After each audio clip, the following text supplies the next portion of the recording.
Okay, I'm gonna be honest, guys. The idea of talking about protein today kind of makes me cringe. I feel like the topic of protein is everywhere. I even did a video on it about 3 years ago, and when I look back at that video, I'm like, God, it's so cringy. So the problem is we are still getting it wrong though. I see so many people. I just finished up a 6-week reset challenge, and not most, but quite a few women are still under eating, and then especially on the macronutrient protein. So protein is crucial for, and it's very essential. We need it to help build and repair our muscle. So very important there. Also, it's really good for our hormones. We need it to kind of help balance our blood sugar.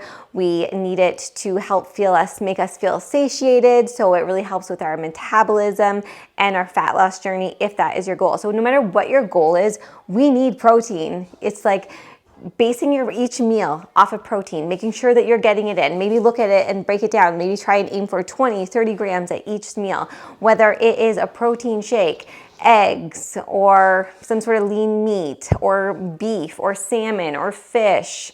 There's lots of different options out there. So it's just finding out, and if you don't eat meat, there's like tofu, there's tempeh.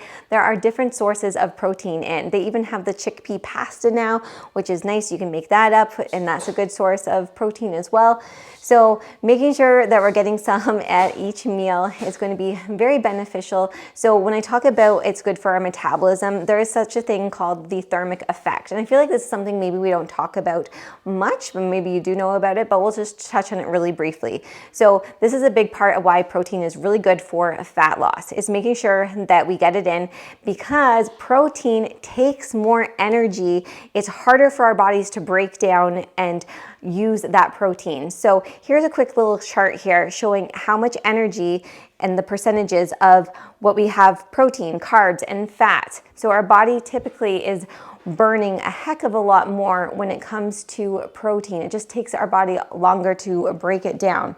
Now, when it comes to kids too, this is something I feel like we don't touch on. It's like kind of, everybody doesn't want to say how much kids should get or whatever, but I did some research. I did talk to my good friend ChatGPT, and when it comes to kids, yes, they still do need protein as well. It's not going to be nearly as much as we do. So when it comes to us though, it depends on what our goals are and how sedentary we are, how fit we are, how much we're doing.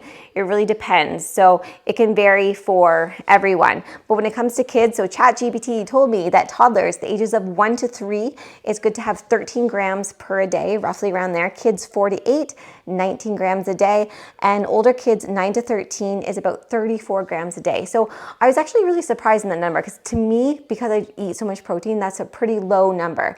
So that's good though, because their little bodies are just small, and it's harder for their bodies to break and digest food. So we definitely don't want to be over giving them protein. So that's great. This is really good to know, even for myself.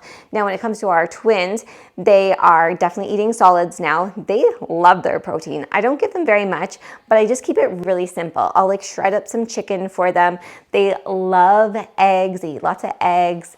They like beef. We'll give them little bits of ground beef. So yeah, they love their protein. But like I said, we only give them small amounts, but they enjoy it. And yes, I didn't want to take too much of your time on this, but I just want you to know, if you are serious about building muscle or changing your physique at all, make sure that you do some research, find out what works for you and your lifestyle and your body, and get that protein in. You'll have to drop me a line below. Let me know if you feel like you are hitting your protein goals or what your favorite protein is. Anyways, we'll see you guys on the next one. Thanks again for watching. Don't forget to subscribe.